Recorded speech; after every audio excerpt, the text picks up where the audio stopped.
Bonjour les amis, c'est l'heure du bilan. Et oui, nous sommes au mois de mars et il est temps de faire un bilan des souverainistes français, de faire un éventail de toutes les personnalités du monde au souverainisme en France, car vous ne l'avez pas loupé, l'actualité est totalement folle, que ce soit à l'international ou chez nous en France. Et donc, je voulais voir un petit peu qu'est-ce que font nos chers souverainistes, qu'est-ce qu'ils apportent dans le débat public, quelles sont les propositions, quelles sont les actions. Et on va vite voir qu'elles vont être courtes. J'ai envie de commencer par François Asselineau, le Donald Trump français. C'est en tout cas comme ça qu'il s'est exprimé à son sujet, car c'est une personne qui a ce fameux symptôme de parler de lui-même. Il aime parler de lui, de ses expériences, de tout ce qu'il a pu faire. Le seul problème de François Asselineau, c'est qu'on attend toujours qu'il nous parle de nous au présent. Dans ces dernières interviews et ces derniers entretiens, il adore nous parler de ses voyages et de tout ce qu'il a pu connaître dans les années 70, dans les années 80, mais on n'entend jamais sur l'instant présent, sur ce que vivent les Français, sur leurs attentes, quelles sont ses propositions. On ne sait pas. C'est-à-dire que, à part nous dire qu'il va être Frexiteur, qu'il faut absolument sortir de l'OTAN, que la France doit retrouver une voix forte, patati et patata, eh bien, il n'y a pas grand-chose et on en sort absolument déçu. Ensuite, quand on regarde le fonctionnement de l'UPR, de l'ambition du parti, eh bien, on note qu'il n'y a aucune envie de construire localement, il n'y a aucune dynamique poussée par François Asselineau. Et la seule chose qu'on le remarque, c'est qu'il est beaucoup plus motivé à faire sa vidéo sur sa propre chaîne à son nom, ce qui lui permet d'être totalement rémunéré et de ne pas renverser cette rémunération à son parti politique qu'autre chose. 18 ans, ça, c'est bien triste, surtout que à plusieurs reprises, il a pu avoir un parcours entaché de fautes, et notamment celle d'avoir soutenu Michel Barnier. Quand même, rien que ça, souvenez-vous, il nous racontait, il nous disait que Michel Barnier était un patriote, était tout simplement un gaulliste. Sauf qu'il oubliait de dire à tous ceux qui l'écoutaient qu'il avait des liens familiaux ou des liens intimes avec Michel Barnier, ce qui l'empêchait d'avoir une parole libre. Et pour un souverainiste, c'est embêtant. Pour moi, François Asselineau, il est hors jeu, politiquement parlant, depuis très longtemps. C'est quelqu'un qui vieillit, hein, déjà, qui n'a pas commencé tout jeune. Et aujourd'hui, on sent de plus en plus le temps peser sur lui. Et je ne trouve pas que sa parole fasse quoi que ce soit. On voit bien qu'il a beau multiplier les prises de parole avec YouTube. Et d'ailleurs, il n'a que YouTube. L'UPR a une stratégie en termes de communication qui date des années 80. Le problème, c'est que les temps ont changé, l'époque a changé, et l'UPR, par son mécanisme et par son manque de compétences, ne s'est jamais remis en cause, il n'a jamais redynamisé sa dynamique.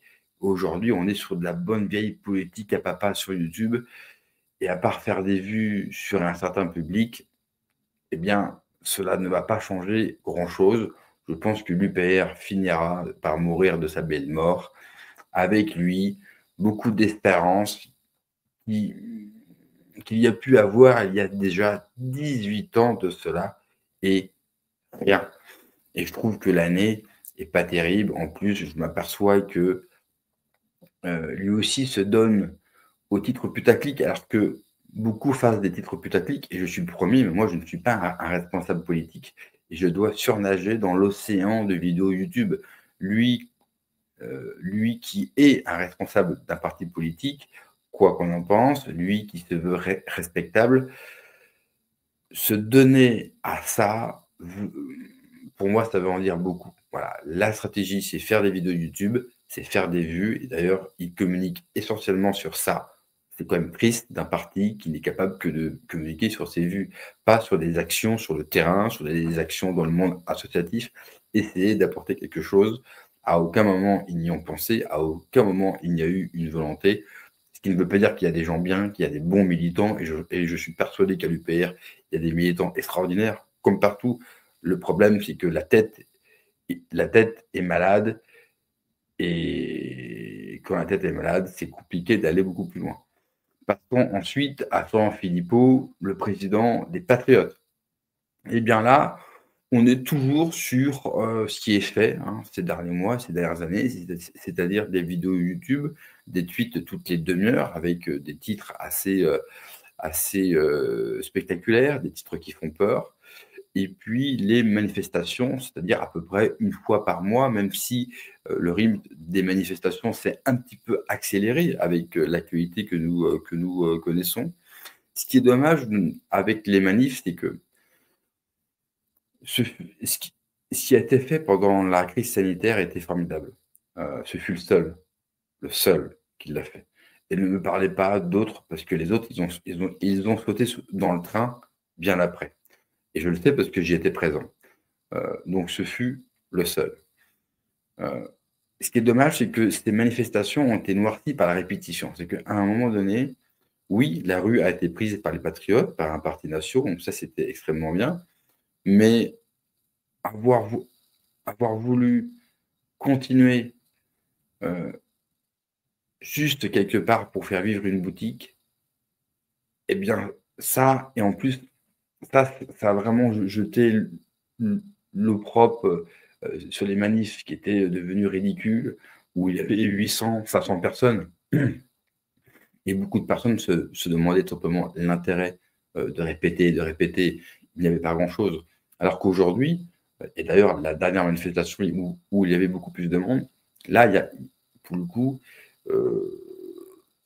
elles ont leur place, surtout face à la folie que Macron a envie de mettre en place, surtout face à la folie que l'Union européenne nous prépare.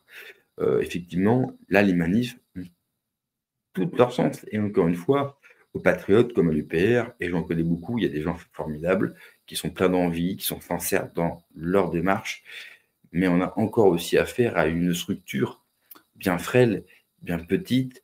Il n'y avait pas eu d'effort pour étoffer les équipes, pour prendre de la compétence.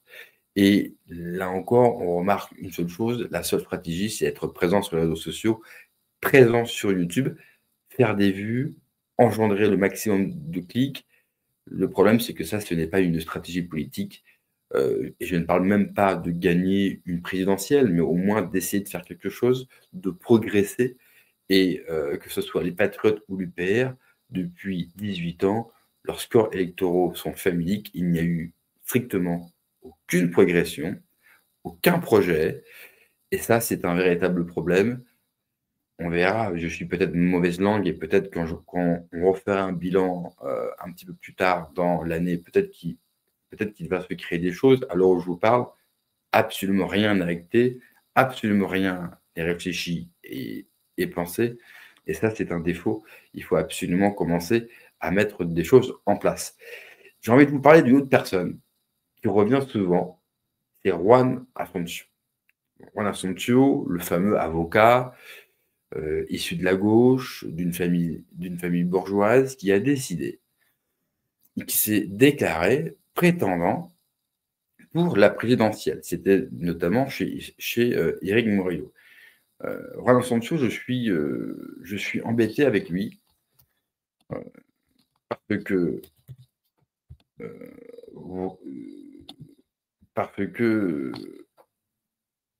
souvent, Juan Branco, dans ses propos, je vais être d'accord avec lui.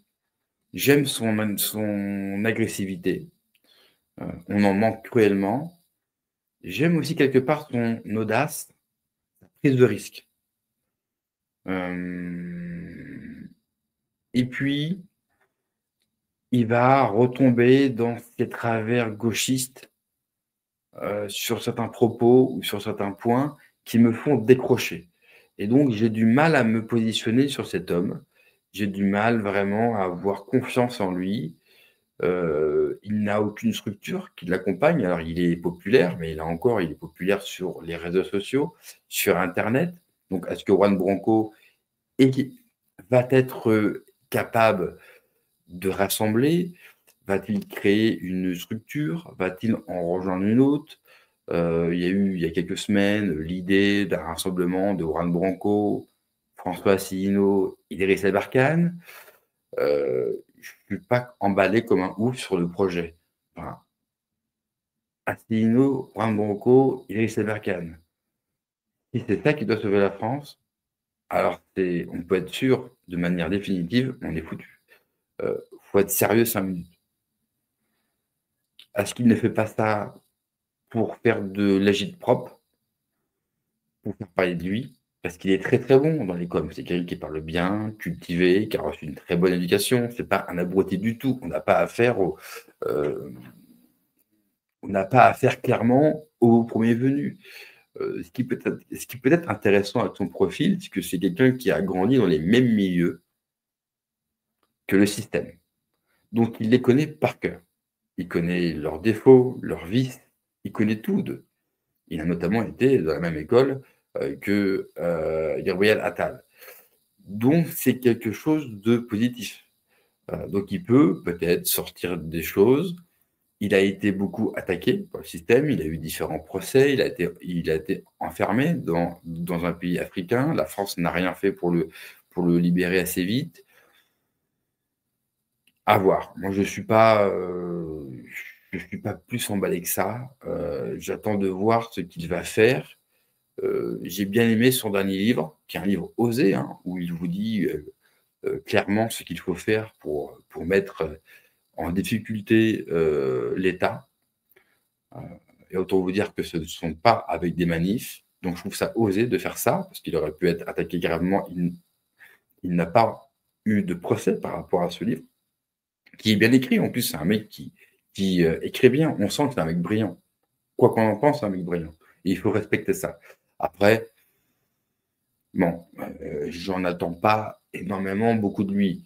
Donc, à voir. Juan Branco, on verra ce qu'il va créer, s'il doit créer une structure, et je pense qu'il va la créer dans les mois qui arrivent. Voilà. Je pense que vu sa notoriété, hormis Internet, il faut qu'il la crée en avance pour pouvoir travailler. S'il la crée trop tard, et si c'est juste pour passer dans les médias alternatifs et faire des vues, je ne vois pas l'intérêt. Mais en tout cas, l'homme, d'ailleurs, il est passé chez Toxin aujourd'hui, où il a répété son envie d'y aller et de faire quelque chose. Donc à suivre. J'ai envie de vous parler de Philippe Murer avec son parti, le mouvement citoyen. Alors, on m'avait fait le reproche de l'avoir oublié dans la dernière vidéo, et c'est vrai que je l'ai totalement oublié. Bon, là, il faut être sérieux. Pour moi, c'est une association plus qu'un parti qui n'a aucun moyen, qui ont des gens très bien. Moi, j'en connais des gens très très bien là-bas. J'ai des amis qui y sont, que je respecte beaucoup. Après, faut être sérieux 5 minutes. Enfin, et en plus, beaucoup de leurs constats euh, sur l'échec des souverainistes en politique sont totalement faux. Et j'en avais discuté avec Philippe Murer lui-même, où je lui avais donné mon avis sur pourquoi les souverainistes n'y arrivent pas, les défauts de ce milieu, une longue discussion que j'ai pu avoir avec lui.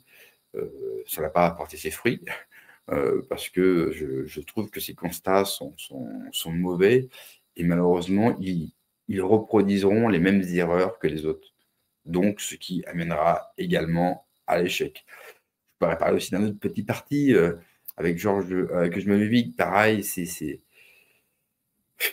des micro-partis. Je ne sais même pas si on peut appeler ça parti politique. Enfin, à un moment donné, quand il n'y a rien, pour moi, ils ont plus la taille d'une association de gens autour d'un courant de pensée que d'un parti politique. Là aussi, il n'y a aucun espoir. Bon. D'ailleurs, à la dernière élection aux européennes, ils ont dû demander aux gens de l'argent pour imprimer toutes les professions de foi. Donc, il y a zéro budget, il y a zéro militant, il n'y a pas d'adhérents. Enfin, je veux dire. Et eux aussi, on le voit par rapport à leur chaîne YouTube, toute l'énergie est mise sur justement leur chaîne YouTube. En fait, on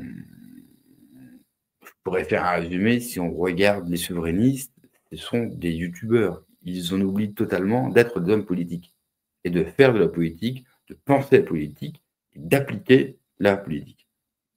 Et ça, c'est compliqué. Après, dans d'autres personnes qu'on pourrait nommer, vous avez Charles-Henri Gallois, qui aurait dû être député, qui a loupé le siège de peu, mais qui continue un travail sérieux, qui est de plus en plus agressif, offensif sur X, à reprendre de voler ses anciens collègues. Il le peut parce que il s'est fait tellement insulté par toute la famille souverainiste en rejoignant le RN. Moi, je pense que ça reste un bon choix. De toute façon, il fallait qu'on envoie des souverainistes chez le RN. Le RN, c'est catastrophique. Ça sera d'ailleurs le sujet du live de dimanche. Je ferai un live dimanche, les coups 13h30 pour les infos de la semaine. Et on reviendra sur l'interview de Marine Le Pen sur CNews et sur Europe 1 qui était catastrophique. Et on reviendra sur les RN parce que le RN aujourd'hui pose véritablement problème. J'ai envie de parler aussi de Maxime Amblard. Lui aussi a rejoint le RN. Lui a été élu député. Lui a tout compris sur la communication. Vraiment, c'est un cas d'école. En même temps, c'est le plus jeune de tous. C'est quelqu'un qui a compris totalement les codes, qui a compris aussi qui a compris son époque, qui a compris aussi ce que son public, enfin en tout cas que le public intéressé par le RN, par nos idées, il a compris ce qu'il recherche et c'est exactement ce qu'il propose. Vraiment, si vous voulez vous lancer en politique, je vous dis regardez Maxime Amblard et vous en faites pareil. En termes d'image, c'est fabuleux. Et je pense que lui-même doit s'amuser à le faire. Et je ne sais pas qui est avec lui, mais en tout cas, il aura une bonne équipe. En tout cas, Maxime Amblard, je trouve, a une meilleure équipe de com que le RN réuni. Le RN a une équipe de communication qui est catastrophique. Le RN, ils sont nulle part. Maxime Amblard, ses flyers, ses miniatures, son image est beaucoup mieux travaillée que l'image du RN. Et ça, c'est un vrai problème. C'est-à-dire que Maxime Amblard a su mieux s'entourer que le RN. Et surtout, je pense qu'il a su faire des choix. Et le RN, eux, ils n'y arrivent pas parce qu'ils n'ont plus de ligne directrice et ils ont le cul entre deux chaises. Et ça, pour un parti politique, c'est dramatique. Ils vont le payer cash. Et ça, on y reviendra dimanche. Alors, c'est vrai que dit comme ça, quand je fais le résumé de ce bilan des sudistes français, c'est pas terrible. C'est-à-dire que il n'y a pas d'évolution. On attend toujours la petite étincelle et la volonté de construire un modèle. Il n'y a aucune proposition. Je discutais avec quelqu'un sur X, je peux pas dire qui c'est, mais il me disait, mais je suis surpris que certains souverainistes ne vont pas sur tel ou tel sujet, qu'ils ne travaillent pas sur tel ou tel sujet. Et je lui ai tout simplement répondu, ils ne travaillent pas sur tel ou tel sujet parce que, un, ils sont quasiment monosujets, et ils ne vont parler ou travailler que sur les sujets qui vont plaire aux gens qui les suivent, avec l'unique volonté de continuer à faire vivre une boutique qui tient sur rien parce que vous avez, je viens de faire un bilan, on parle de micro-partis, on parle de 4, 5 personnes autour d'une personnalité. Ce sont des staffs extrêmement réduits.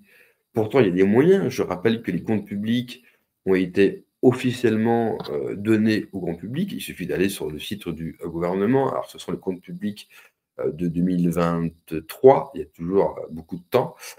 Et vous allez pouvoir observer qu'il y a, en termes de budget, c'est colossal. En termes de masse salariale, c'est pharaonique.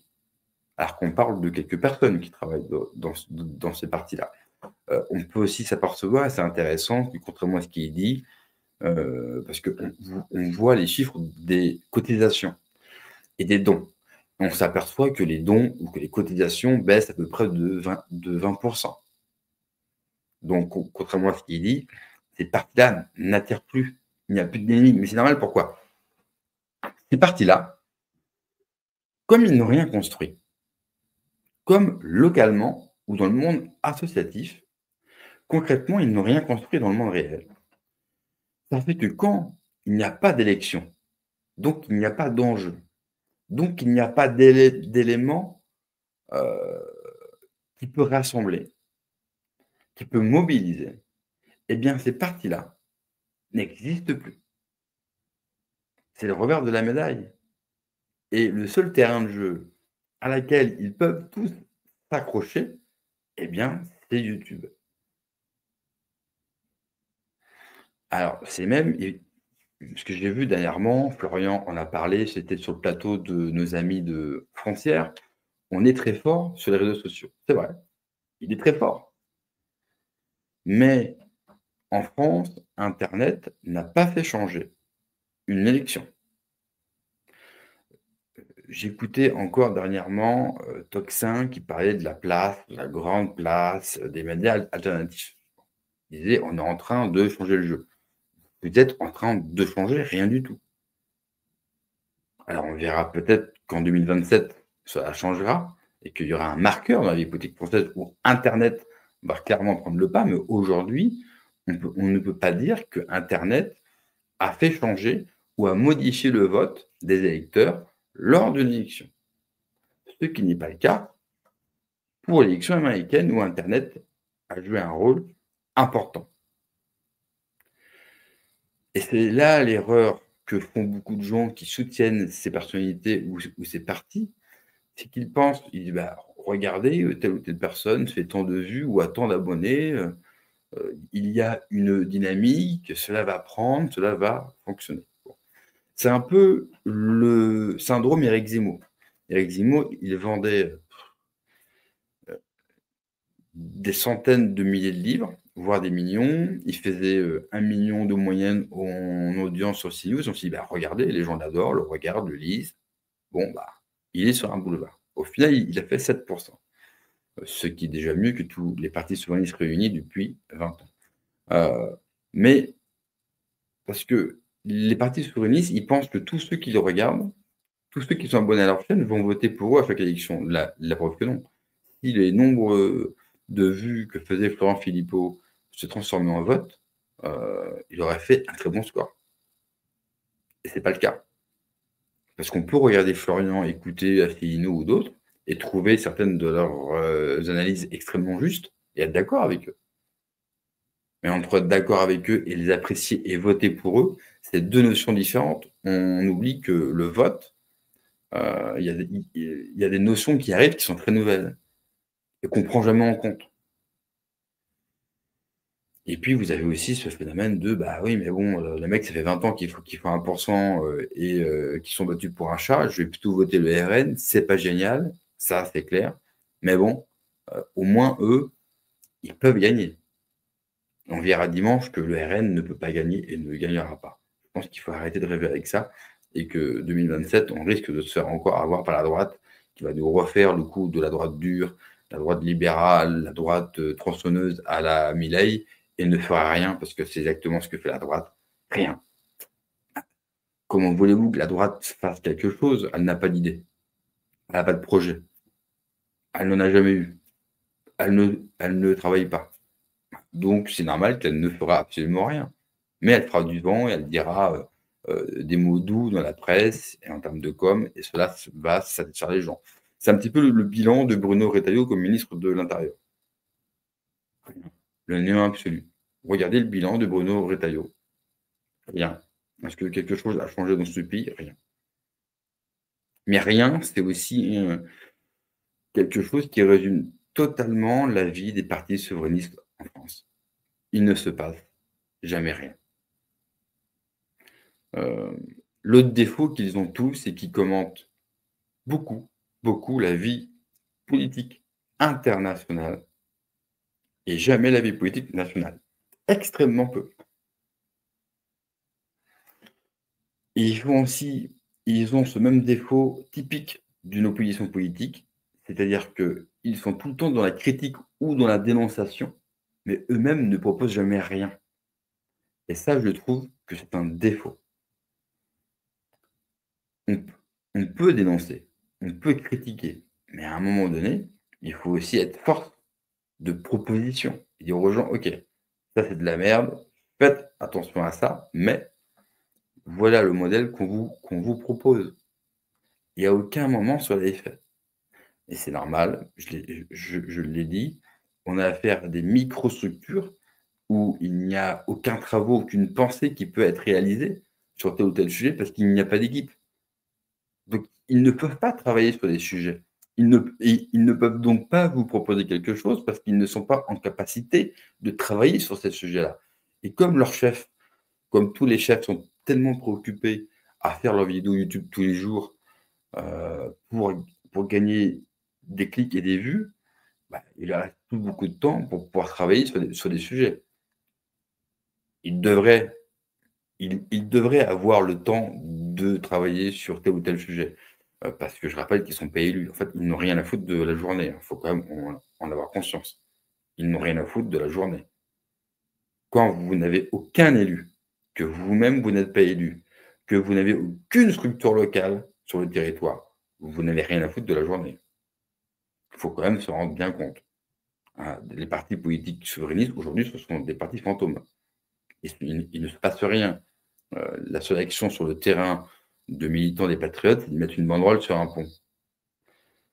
Bon, je crois que l'opération ne demande pas une surcharge de travail considérable. On va être honnête, hein. Comme le coût de la banderole, ça ne changera pas la France, hein. Mais bon, ça fait plaisir à certains, puis ça permet de se vanter auprès du chef et dire: «Tu as vu, j'ai mis une banderole sur un pont, j'ai pris des risques». C'est pour ça que Juan Branco, je disais que j'aimais bien justement son agressivité, et sa parole libre parce que lui, je le trouve un petit peu plus tenace et agressif que tous les autres réunis et c'est un peu un problème. Moi, ce que je voudrais, c'est voir plus d'agressivité, plus de radicalité, mais dans le bon sens du terme. Tu Arrêtons d'avoir peur. De toute façon, quand vous n'êtes rien, de quoi avez-vous peur? De retourner à rien, mais vous n'êtes déjà rien. Prenez des risques. La vie, c'est prendre des risques. La vie politique, c'est prendre des risques. Et on a des exemples de gens qui ont gagné chez eux en prenant des risques. Le Roumain qui vient de se faire interdire d'élection présidentielle, c'était un haut fonctionnaire. Il n'avait jamais fait de la politique, personne ne le connaissait dans son pays. À part sa mère et son père, personne ne le connaissait. Il est arrivé, il a dynamité la vie politique roumaine, il a pris des risques et c'était le grand favori et il allait être élu président de la Roumanie. Trump, ils y ont tout fait. Il a pris des risques, il a continué et il a gagné. Milei, c'est la même chose. J'aime pas son modèle économique, mais Milei, c'est la même chose. Tout le monde lui est tombé dessus, il a résisté, il a été à fond et il a gagné, et cetera, et cetera. Nous, on fait tout le contraire de ceux qui ont gagné ailleurs. Alors, on va me dire: «Ouais, mais s'ils gagnent?» Moi, je fais le pari avec vous que ni le RN, ni les souverainistes, personne ne va gagner en 2027. Personne d'entre eux ne va gagner en 2027. Parce qu'on ne veut pas assumer la part de risque. Les souverainistes parlent beaucoup de Gaulle. De Gaulle, il a pris des risques, hein. Il a mis sa vie en danger, la vie de sa famille en danger. Il a pris des risques pour la politique. Alors oui, mais c'était pas la même époque, c'était la guerre. Oui, d'accord. Bah, justement, on n'est pas en guerre. Les risques ne sont pas les mêmes. Tu vas pas te faire buter. Prenez des risques. Il Je pense qu'il faut, à un moment donné, libérer la parole et prenez des risques et tant pis si on nous tape dessus. De toute façon, on nous tape toujours dessus, on nous tapera toujours dessus, on ne sera bien reçu nulle part, donc autant y aller de manière forte. C'est ce que les gens attendent. Ils ne veulent pas de la communication politique comme ils l'entendent depuis 40 ans. Ils savent que ça ne fonctionne pas et c'est pour ça qu'1 Français sur 2 ne vote plus et je rappelle que le plus grand parti de France, c'est pas le RN, c'est l'abstention et qu'il va peut-être falloir à un moment donné aller les chercher. Alors c'est sûr qu'en continuant comme on fait, on n'est pas prêt d'aller les chercher, mais on est surtout prêt de prendre des branlées électorales encore et encore et de créer de la déception dans nos rangs et d'avoir des gens qui lâchent.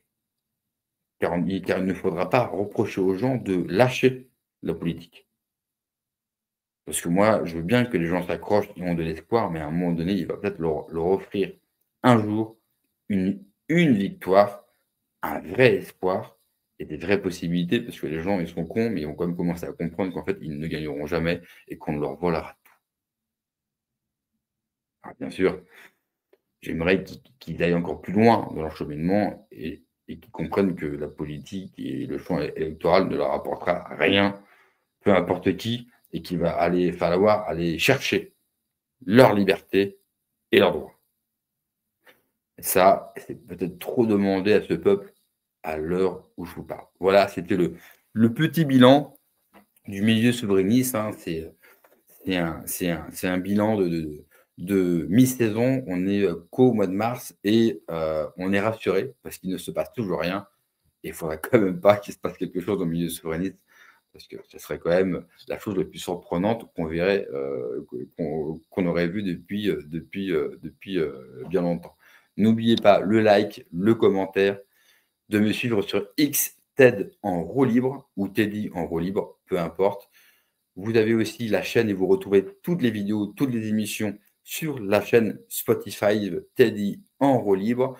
Le lien de la carte Tipeee est sous la vidéo ou sinon devenez contributeur avec le bouton rejoindre. Moi, je vous dis à dimanche, 13h30 pour les infos de la semaine. Comme tous les week-ends, prenez soin de vous